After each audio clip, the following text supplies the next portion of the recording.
predator younglings encircled the humans' resting place, and not a single alien sentinel found courage to intervene. Beginning. The expedition to Varith Prime was supposed to be routine. Humans had recently been invited into the wider galactic stage, much to the amusement of elder species. They were clever, resourceful, but physically unimpressive. At least that was the common belief.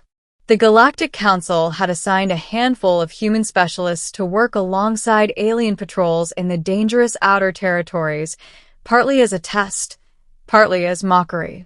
That's how Lieutenant Daniel Hale found himself stationed at Fort Carail, a military outpost run by the Varithi, reptilian predators famed for their ferocity.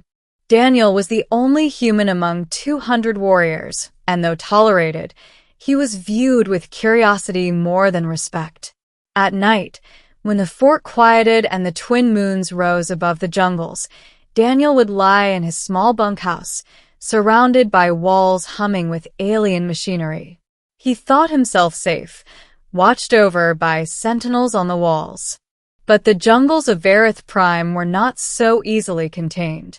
The first sound came like whispers, soft rustles in the underbrush. The Varithi sentinels stiffened, their crests rising as they caught the scent. The jungle had predators, yes, but none dared come close to the fortress. None except one kind, the Velkera cubs.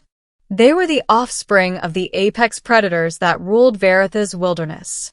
Larger than lions, with bioluminescent markings that shimmered like fire across their fur, the cubs were dangerous even at a young age. They hunted in groups, fearless and playful in the cruel way predators were. That night, they came silently, slipping past the sentinels who froze at their approach. Drawn by something new, something alien, they surrounded Daniel's bunkhouse. Middle.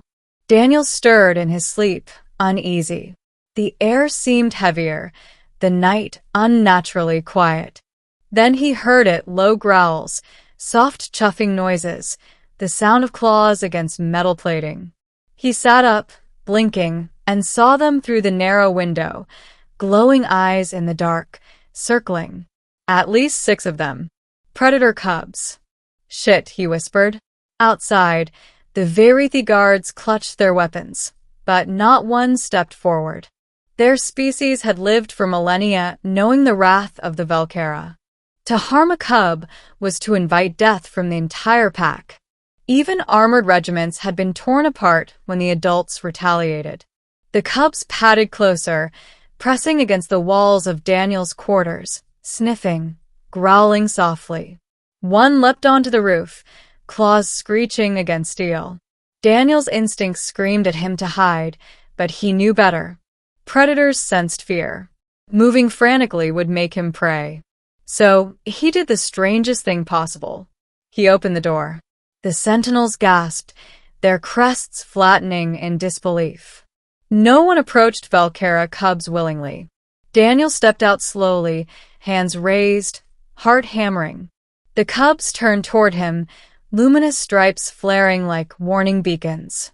He spoke softly, not in words they understood, but in tone, gentle, calm, firm. Easy there. I'm not here to hurt you. One cub snarled and padded closer, sniffing his boots.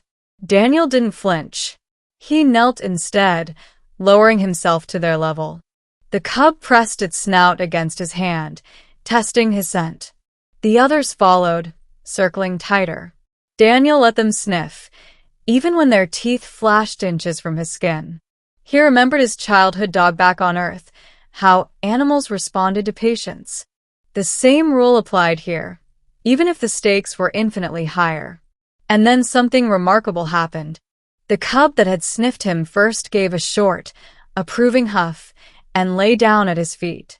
The others mirrored it one by one, until 6 predator cubs were sprawled around the human, their glowing stripes illuminating the night.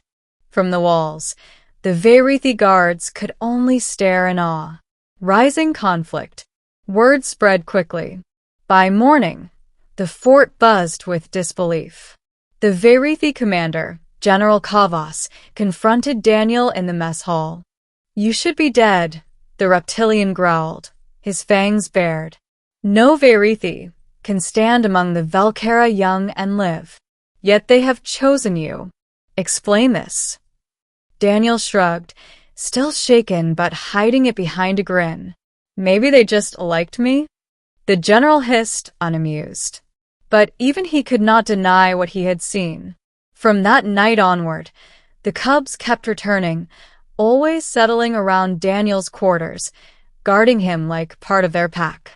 This terrified the garrison. None dared challenge the cubs, and their presence made patrols uneasy. But it also meant no hostile creature from the jungle dared approach. The fortress became safer, all because of one fragile human. Some soldiers whispered that Daniel was cursed. Others whispered that he was chosen. But the council would soon hear of it, and not all would see it as a blessing. The turning point. Weeks later, a delegation from the Galactic Council arrived to inspect Fort Carail. Among them were scholars, officers, and envoys of rival species. The sight of predator cubs lounging around a human mechanic shook them to their cores. "This is dangerous," hissed a Zyran envoy. "If the Velkera adults learn of this, they may see it as theft of their young." But others disagreed. A Lutheri scholar, feathered and wide-eyed, leaned closer. "No, don't you see? The cubs see him as kin. This has never happened in recorded history. The Velkera recognize him." The debate raged. Was Daniel a threat, or a bridge between species? Should he be removed for safety, or studied for what this meant? Through it all, Daniel sat silently, uncomfortable under the scrutiny. He hadn't asked for this. He only wanted to survive one night. But fate had other plans. The climax. The answer came sooner than expected. One night, the ground shook. Distant roars echoed across the jungle. The Velkera adults were coming. The garrison panicked. Entire legions had been slaughtered by a Velkera pride defending their young. The general ordered the fort sealed, weapons primed, though he knew it would not matter. Daniel, hearing the thunderous roars, looked at the cubs sprawled around his quarters. They rose, excited, glowing stripes flaring as they answered the calls. "They're calling for them," Daniel murmured. "Their parents." The Sentinels braced for slaughter. But when the colossal predators emerged from the jungle, towering and radiant with primal fury, something happened no one predicted. The cubs ran, not away, but back to Daniel's side. They pressed against him, tails lashing, making protective circles around the human. The adults halted. Their glowing eyes fell upon the strange figure standing calmly among their offspring. The air grew suffocating. One wrong move, and Daniel would be ripped apart. Slowly, he raised his hands. "I didn't harm them," he said softly, though the words were for himself as much as them. "I kept them safe." The Velkera adults sniffed the air, reading scents invisible to others. They saw the truth. Their young were unharmed, healthy, and bonded. Then the largest of them, a massive alpha with scars across its snout, gave a low rumbling growl. Not of anger, but of recognition. The cubs yipped, pressing closer to Daniel, and the adults stepped back. In silence that crushed the watching fortress, the predators turned and vanished back into the jungle, leaving their cubs still curled at the humans' feet. Ending.